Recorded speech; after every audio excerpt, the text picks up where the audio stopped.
Hey, what's up? Hello, everybody. Welcome back to Roll Pod, an Alabama sports podcast for Bama 247. I am staff writer Cody Goodwin. I am here again with recruiting guru Brett Greenberg. Brett, before we get into today's show, I got to ask, are the haters handling this month well? Because I was told a little while back when Kalen DeBoer got hired that he would not be able to recruit, and it looks like the haters are in shambles.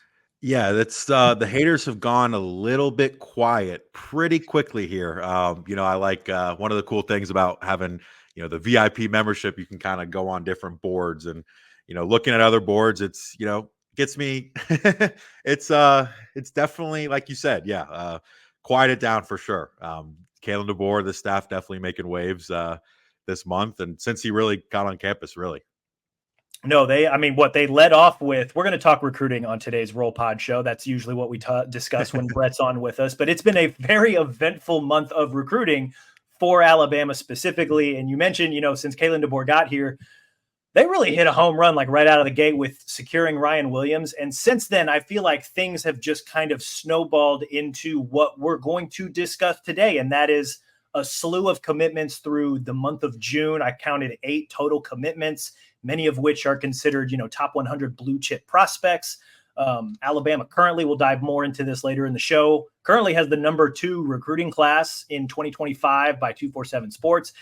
They may not be done yet either. Again, another thing that we'll get into later in today's show. Lots of good recruiting vibes for the Crimson Tide this last month. But what I wanted to start with, though, is kind of maybe the one that kind of sort of kicked off a lot of the good recruiting vibes, and that's the 4-star quarterback out of Duncanville, Keelan Russell.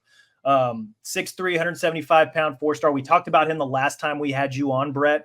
Just kind of flipped him from SMU. There was a lot to like about a lot of the, intangibles and the skills that he brought. You mentioned at the time that it's important to get your quarterback in that class. And then we watched this kid go compete at Elite 11. And he won it, right? He was named Elite 11 MVP. You can kind of discuss the scoring system and this, that, and the next, but this was an impressive list of guys that Keelan Russell beat out to be named the Elite 11 MVP. Guys like Taven St. Clair, Ryan Montgomery, Julian Lewis, Deuce Knight, KJ Lacey, handful of other guys that were there competing. The last Alabama recruit to be named Elite 11 MVP was actually Julian Sayin. But before him, Tua Tagovailoa, things I think worked out pretty well for him, both in Tuscaloosa and beyond. And other Elite 11 MVPs, this is the list that Keelan Russell is joining. Guys like Caleb Williams, Justin Fields, CJ Stroud, Tua, Matt Stafford way back in the day. Pretty good list of guys that this kid is joining, right? He performed really well in a lot of the various drills. It's a 3-day competition where they judge you based on different drills and stuff. And he was voted the MVP. And I'm curious, as you were kind of following along with the action and the coverage and watching, what were some of maybe your initial thoughts in just really kind of getting to see this guy go through all of these drills, and not only go through these drills, but really you get to see him stacked up against some of the other best quarterback prospects in the country? What were your kind of takeaways from his Elite 11 performance? Yeah, absolutely. I think, I wouldn't say I was surprised by his performance. We talked about on the last show, he's 29-1. He's got a 72% completion percentage, back-to-back state champions at Duncanville, which is a very, very high classification. So you knew he had the talent. But one thing that I found interesting that, the guys over there that did a great job, Tom Lloyd, Cooper, Patagna, Andrew Ivins kept talking about was just how kind of calm, cool, and composed he was out there going against, like you said, guys that maybe are higher ranked than him. I think, and talking with Andrew Ivins and looking at the YouTube, he said multiple times, like, Keelan Russell did everything he could and then some to be well on his way to a 5th star. Andrew Ivins was talking about, hey, we like this kid. After day 1, he said he loved him. I think he ended up putting St. Clair ended up being 1 and Russell was 2 in the 247 rankings. Like you said, we can get in. We don't need to get into all that, but I think it wasn't very surprising to me. But what I also thought was pretty cool was, I've had a couple conversations with him leading up to the event, and he's just got a heck of a personality. He's not cocky. He's come off very confident, and you've seen like players want to flock to him. Like you said at the start of the show, he kind of kicked off that big month. I think it was just kind of cool for the rest of the country and our 247 guys to kind of get to know him a little bit better. I think he's, on the field, polarizing athlete. You know, the 247 guys talk about the fit with Kalen DeBoer, similar to Michael Penix, and just how big of a fit that could be. I know we talked about that a little bit of the show, but I think it was just good to kind of let the country see how good of a kid this is on and off the field. And I mean, I put on a little note earlier. You don't really have a lot of conversations since his commitment that recruits aren't bringing up his name, which we talked about in the last show as well. Yeah, 100%. Well, and I'm glad a lot of things to touch on there. I'm really glad you brought up the Michael Penix thing, because I didn't follow the competition, religiously day by day, everything, but I paid attention to, what Coop and Ivins and Tom Loy were talking about. I listened to his interview with Tom Loy afterwards. Obviously read what you wrote, what Ivins wrote, and you touched on it there. Ivins touched on it in his takeaways. This dude looked like a right-handed Michael Penix. Like, he just kind of long and lanky. He's got a moxie about him where, he's able to kind of confidently roll in and out of the pocket. He can set his platform. He can throw off platform, very accurate. He can throw different ways, different styles to hit different targets, like incredibly accurate arm. And just, I get why Kalen DeBoer probably saw this dude play and said, yeah, like, I want to coach that guy. They found a way to flip him from SMU. And to your point about the good recruiting vibes that have taken place this month, he committed, or I guess he announced his flip on June 4th. That was 3 weeks ago. Since then, I feel like his stock has just taken off. And a lot of people, I think, like, got to see that during the Elite 11 competition. And I tell you what, man, again, I didn't watch everything, or what I did see. I understand why DeBoer's excited. I understand why Alabama fans are excited. I understand why the whole 247 recruiting staff is like giddy about this kid. He's going to be pretty good, man. Like, I was like, dude, he's got some stuff. Yeah, absolutely. And one thing that I found very interesting too, in watching, kind of the wrap up show, they kind of put a bow on the whole Elite 11 thing today. And obviously that's a passer first competition. But one thing that, I kind of talked about with Ivins, and he talked about too, is Russell can run. Yeah, you look and he's got 230 rushing yards as a junior, but he was talking with Ivins, and Ivins was saying that it's been very clear to him, like, you're not running. We need you for the state title run. Like, we don't have a quarterback behind you. You're not running, but he has that speed. He has that burst. Ivan said, once he gets that second level, he can make people miss. So I think that's also one thing that is going to get Alabama fans very excited about. I think that's also one thing that I'm very excited about, because I want to get out there this fall and see that guy on the ground as well. I mean, we've seen what he can do with the football and the accuracy challenge and the pro day and things like that, but I think is a very underrated part of his game is his scrambling and being able to extend plays in the pocket. Oh yeah. And that's, Michael Penix had a little bit of that. You look back through DeBoer's, his previous coaching stops, right, at Fresno State, Jake Haener had a little bit of that. Yep. They asked him to run a little bit. They probably didn't ask Penix to run as much because of his injury history, but, his freshman year at Indiana, when it was him and I believe it was Peyton Ramsey, they both ran a little bit. You look at back when he was Fresno State's offensive coordinator, Eastern Michigan's coordinator, he always asked his quarterbacks, maybe not to run specifically, but there was an element of the offense that I don't want to say required, but it's like the rest of the offense maybe opened up a little bit because he had quarterbacks that were willing to do that. And we've had this discussion a little bit, Alex Rodak and I, about Jalen Milroe, right? Yep. Like this, you bring DeBoer in, you see what he's been able to do with quarterbacks in the past, and it's like, okay, he could really unlock a lot of what Milroe maybe was either missing or was maybe not nearly as confident to try. And now that he's here and he's able to really get his feet under him recruiting, DeBoer he sees a quarterback that he likes. He's got a lot of the traits that he wants in his quarterback. I think he's probably going to want to put a little bit of muscle on that 6'3" frame so that if he gets up here and he asks him to run, he's able to survive some of that SEC defensive hits a little bit. Absolutely. And it looks like he's got the frame to do that. But watching what I did see at Elite 11, I get it. There's a lot to like about this kid. And, he's I think right now, number 39 overall in 2025 class. So he's like right there on the fringe of a 5-star. For those who are only listening to it, Brett just, finger going up. Like he is, like he's probably going to be a 5-star by the time the final 2025 rankings come out, right? Absolutely. Yeah, absolutely. And it kind of sound like a broken record, but Ivans continue to say that. It's like he, you knew what he had going into this event, but after watching him up close, what Ivans and Cooper were able to do for 3 days, it's just kind of wowed them, and they continue to say, just kind of harp on the perfect fit with Kalen DeBoer's offense, like you said. And I know you kind of hit on it earlier, and I did too, but that was a very, very big thing for Keelan Russell. Like, that was one of the biggest things he talked to me about in the first conversation was like, dude, look at this production and development of Michael Penix. Like, you can't ignore that. And it's obviously played a major, major role. And yeah, Keelan seems to be fully locked in. I assume, expect him to be at Alabama at any chance he can in the future. He not only is he locked in, I've seen it on social media a little bit. You've retweeted him. I've seen other, recruiting insiders retweet some of the stuff that he's, these guys that are coming to visit Alabama, guys that he wants to come visit Alabama. Like, he is actively recruiting the weapons he wants to throw to when he finally gets to Tuscaloosa, which if you're Kalen DeBoer, you're giddy about that. If you're Courtney Morgan, you're giddy about that. Like, you've got a dude that's not only all in, but doing his best to really recruit his teammates. And, that kind of leads us into the next thing I wanted to talk to you about, Brett.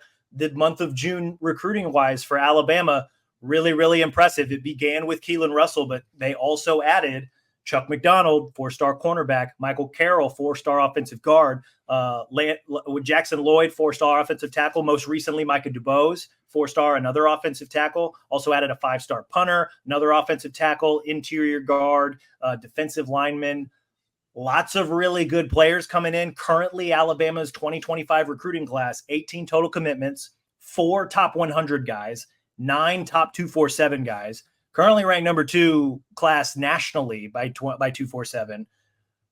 Let's start with the June commitments. What maybe sticks out about the flurry of commitments, the type of recruits that they're pulling in? Like, what do you like, or what have you seen about the way that Alabama's been going about putting this class together this month? Yeah, I think for starters, like the month of June, I think Alabama fans just under the Nick Saban era, like this just wasn't a thing. Like, he didn't have typically 18 commitments in the boat, number 2 class. Like, he was in the 20s and 30s. And that was because, I'm not knocking Nick Saban, of course. That was because he had that luxury of, he could walk in your living room. I've said it 100 times on this podcast, but he can walk in your living room the day before signing day and make you come play for Alabama. But I think that is one thing that's very interesting and probably new to a lot of Alabama fans, that these guys are just rolling in commitments. And what I think is very impressive is there's a few other schools out there, but it seems like Alabama has been the most effective at getting guys on campus and committing like in public and kind of shutting things down. Like, we saw it most recently, like you said, with Micah DuBose.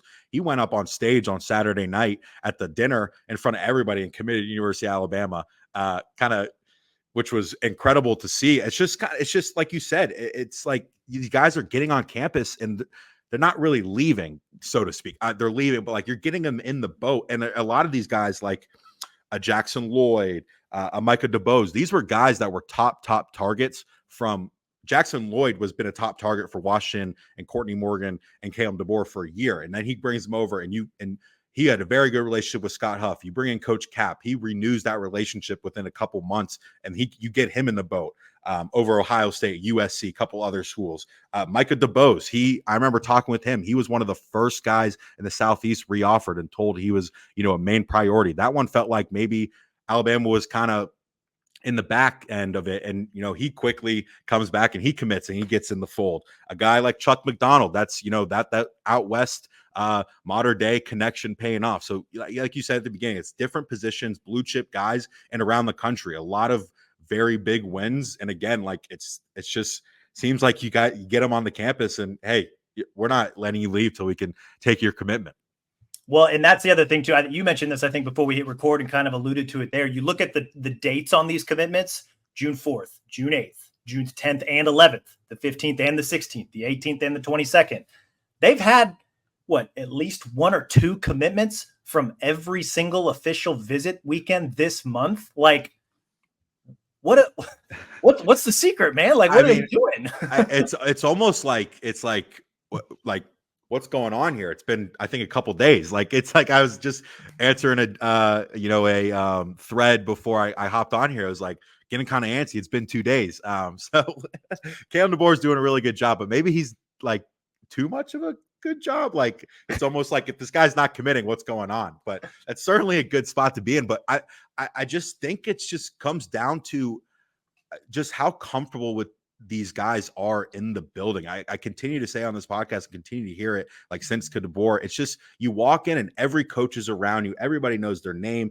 And what I think is really resonating is with the families. These coaches are all around these mothers and fathers and trainers and mentors and family members and brothers and sisters and all that. And I think that's really, really resonating. And you've seen it over social media and a lot of Alabama fans too. It just seems, I hate the way to use the word more fun, but it just seems like more relaxed over there. You've seen the way Ryan Williams has been able to help recruit. I mean, he introduced Micah DeBose on stage and was like, I think he's got an announcement. It just seems like a very, very fun, relaxed vibe over there. But meanwhile, at the same time, keeping that established dominance and standard that Nick Saban had there. It's kind of just a perfect marriage right now. And I remember coming on in February, it was kind of just, how is he going to handle this recruiting? How is he going to, who's going to keep on? Who's going to do this? And what he did and what this staff looks like. And Alex Scarborough had a great story with Courtney Morgan and about a little bit more in depth that you could read about, but certainly seems like all the right guys in the building and high energy and they're just closing these things out very quickly. It's been impressive. It's been really impressive. Among the many things that kind of stand out to me, at least looking at this list of commits, obviously a lot of talent, but you look at, they got Keelan Russell early in June. We talked plenty about him. We know how good he is. But then you look at some of these other commitments. I see a 4-star offensive guard. I see 2 4-star offensive tackles. I see another offensive tackle. They didn't just get the quarterback. They got the wall that's going to protect him when he's here for 4 or 5 years. Like, that seems intentional looking at it on paper. Like, did you gain any insight into talking to some of these offensive linemen after they committed, just what it means to probably be the dudes up front blocking for what will likely be a 5-star quarterback when it's all said and done? Yeah, so it's funny to say I was actually talked with Keelan Russell right after they got Jackson Lloyd, and he was telling me, he was like, yeah, we got those 3. We got one more coming, which was obviously ended up being Micah DeBose, and he's also hitting that Ty Haywood as well. But he was just talking about, he's like, man, I'm going to have like 30 seconds in the pocket. Like, it's crazy. Like, we're building the wall. Courtney Morgan's tweeting, build that wall with the Alabama logos and everything like that. But I think it just kind of goes back, and it's a testament to Coach Cap, who, like, for lack of better words, was kind of late to the staff, so to speak, one of the, maybe later hires with the whole Huff going to Seattle, but just the way he's been able to establish relationships very, very quickly has, I think, just made these guys very comfortable. And it goes back to Keelan and the way he's very personable. I mean, he's texting these guys. Hey, come block for me. And it's comes off with that confidence and humility. It's not cocky. It's what people want to be around. People want to flock to these guys. And it's a lot of these guys on this class that seem to have, like, they're the leader of their high school. These guys, people flock to them. So it's just a great, great group. And it's fun to, it's really just kind of fun to cover right now. I can't even lie to you. Oh, dude. Yeah. I mean, it seems like there's, like we mentioned, a lot of good vibes on the recruiting trail for the Crimson Tide lately. And you make a good point about Coach Cap, right? Because when DeBoer first came down here, he was going to bring Scott Huff with him, offensive line coach that he had at Washington. He was going to bring Ryan Grubb with him, who offensive coordinator, has a pretty deep history with offensive line coaching. Same thing with DeBoer, right? When he was coming up through as an assistant, not only was he offensive coordinator, but he kind of specialized both in quarterbacks and in offensive line, even though it's kind of funny. He was a receiver when he was in college. So there's just a lot of really good offensive line minds that were going to potentially be in the room. And then obviously Grubb and Huff go to the NFL with the Seahawks. They stay out there. Bring in Coach Cap, right, to be the offensive line coach. And clearly things are paying off, right? Like, that's at least on the recruiting trail. We'll see ultimately when it comes to development and getting these guys on the field. And, we're probably still a few years away from really seeing a ton of these guys play. It says a lot, and I think it's really impressive about both DeBoer and Coach Cap that there seemed to be this worry, I think, that Huff and Grubb did not follow DeBoer. They decided to, go right. chase the NFL dream. And, DeBoer goes after Coach Cap, who, he was at Michigan State. He was at Baylor for like a cup of coffee, and then now he ends up in Alabama. And I think a lot of us were like, okay, it's not Huff. It's not Grubb. What's this going to look like? The recruiting results seem to be like this was a pretty good hire. This was a smart hire. Clearly, they're accumulating talent. We'll see what the overall development looks like. But if you're still worried about, I guess, the offensive line coach hire, the recruiting results this month specifically and especially, I think, should probably put those worries to bed a little bit. Yeah, absolutely. And I think, is good to bring up in a lot of these recruiting, because I think it's relevant too, is like who stayed on the roster when these coaches came in too. I think that tells you a lot. Also, you've got these veteran offensive linemen, you got Tyler Booker, you got a couple other guys, and they're staying. They could have left in the spring after Cap left, after Cap showed up. Jalen Milroe could have left after the first meeting with Kalen Bohr. I think that's also just one thing I kind of always think it's pretty relevant there. But yeah, it's just certainly with Coach Cap and talking to these offensive line commits, he kind of get the vibe he has that old school kind of Big Ten, kind of attitude, like hard nosed. I'm gonna, drive you in the dirt. But he's also seems like he's kind of adapted to the new age of the NIL and the transfer portal. So he's got that fine balance that I think is getting a lot of guys that, hey, I'm going to come to the NFL. I'm going to come to the Alabama and I'm going to get myself to the NFL, doing what I need to do here. But I'm also having a good time doing it with Coach Cap. Yeah, well, and to put a bow on that, the first time we talked to Coach Cap in the spring, he talked about how he calls the offensive line the juice squad, right? Like that's, there's a chain and everything. And there seemed to be a lot of good vibes around there. Tyler Booker, obviously one of the, more outspoken leaders on Alabama the last couple years, he took to Coach Cap. Jaden Roberts has heard some good things. Parker Brailsford's now fully in the fold after kind of he was working through his stuff. We haven't heard too much from the young guys, but it also, I think, says a lot that a guy like Caden Proctor, for example, he wanted to leave. Obviously, there's a lot of factors that went into the decisions he made, but he came back. That's a great point. Now. Yeah. So like there's a lot of good vibes, not just on the recruiting trail, but I think on the offensive line side specifically, just because of the results that they've been able to get in and just, what we've been hearing and what we've been seeing when it comes to Coach Cap in the offensive line room too. Yeah, absolutely. And real quick, so we've got Wolf, Bandit, a couple other positions. Now we have a juice squad. We have takers, but not receiver. It's a lot. Like keeping up with all these position groups and names, and because I know Shepard, he doesn't want receivers; they're takers, right? I know it's very off topic. I just had a no, this is not your parents' Alabama squad. That's for damn sure. Well, in discussing all of these commitments from this past month, we've seen Alabama's overall recruiting team ranking jump to number 2 nationally. I believe they're only trailing Ohio State.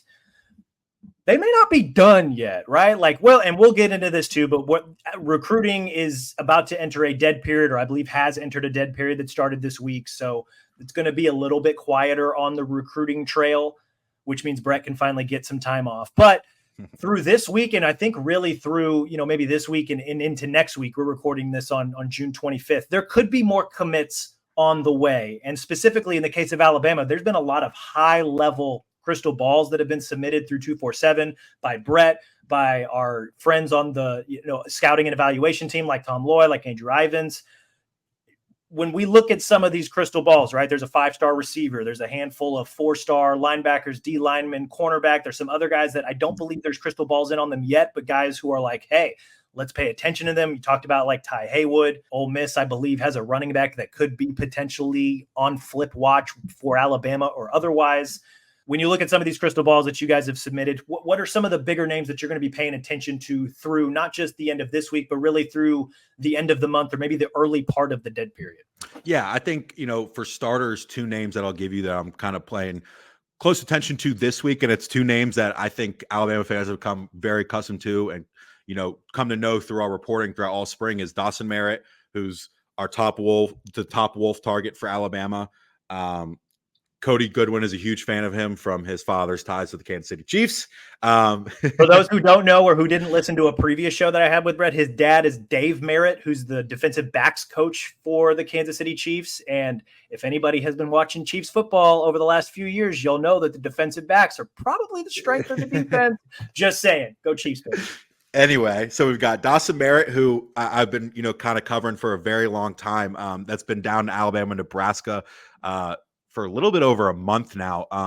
Crystal ball started flying in late last week. I went ahead and put one in. And in all honesty, I kind of wish I put one in March when I first talked to him, just the way he was talking. I think Alabama continues to be in a really good spot there. Expect that to, maybe happen, an announcement, in the next couple of days by the end of the week.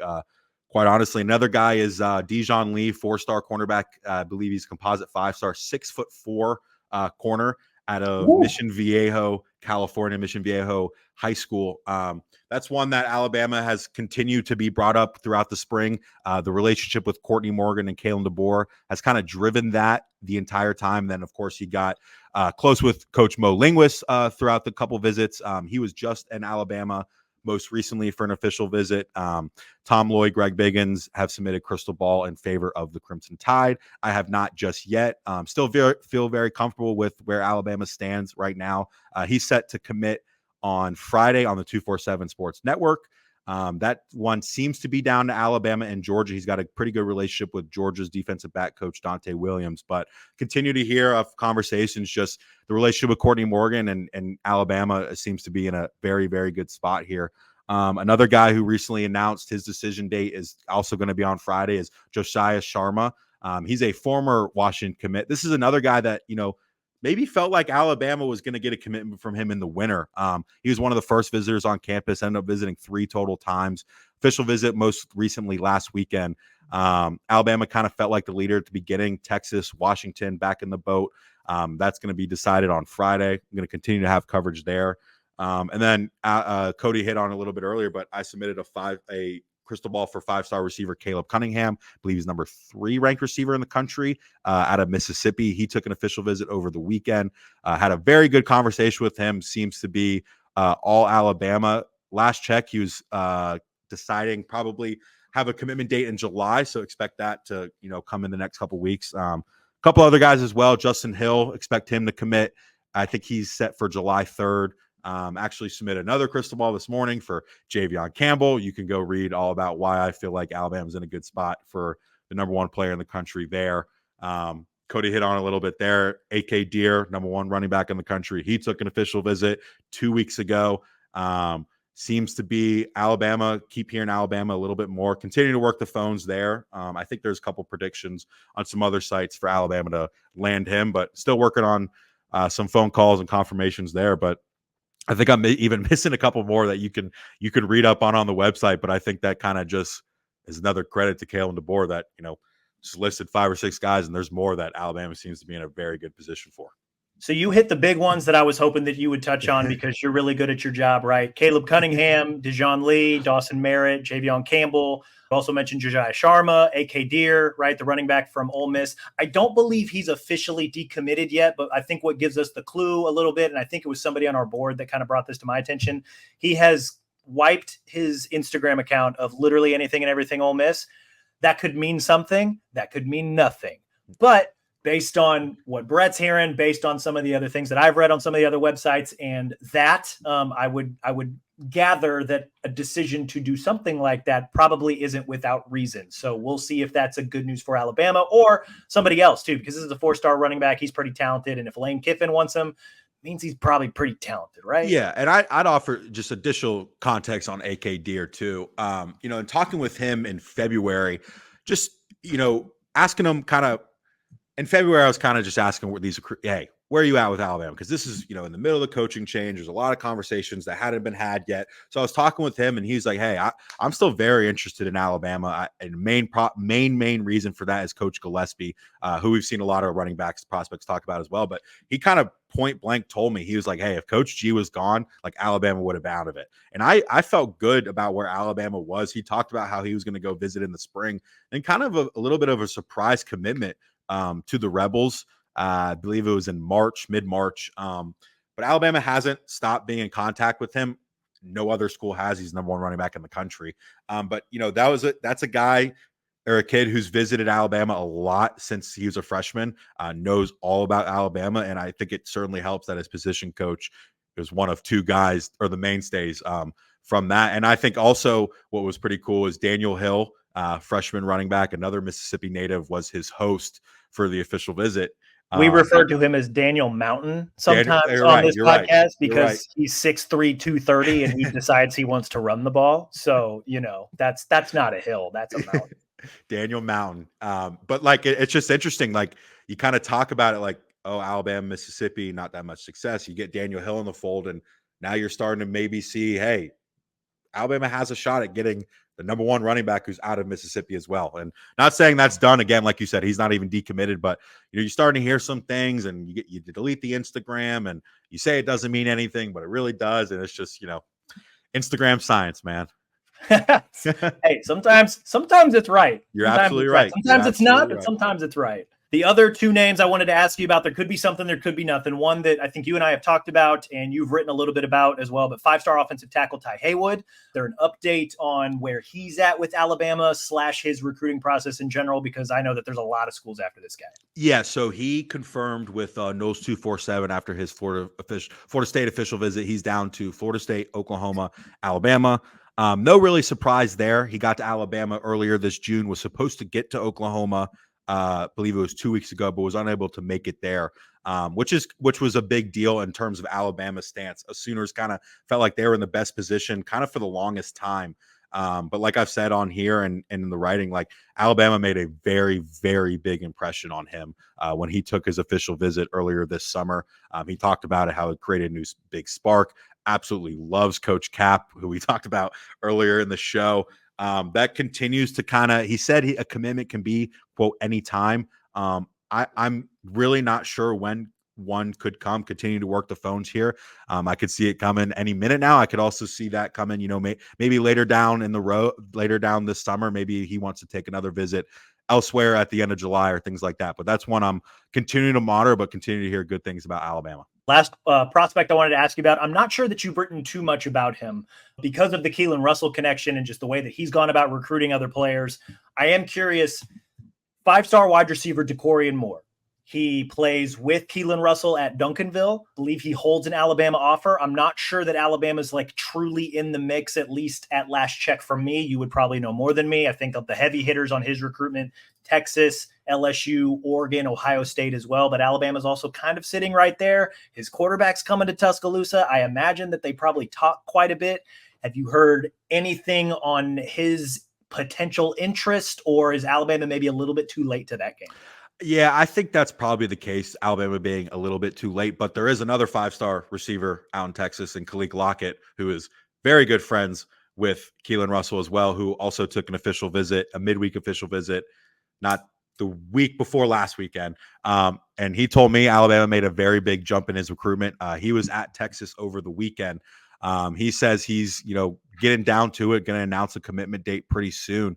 But that was one that, again, we keep talking about, like Keelan Russell effect, like Khalil Lockett really wasn't in the conversation at all. And then, you get a commitment from Keelan Russell, and who his good friend is, he's calling out on social media, hey, come visit Alabama. You get him at Alabama. But he goes to Texas over the weekend. That's maybe one that kind of the home state school, Longhorns, probably in the best position possible there.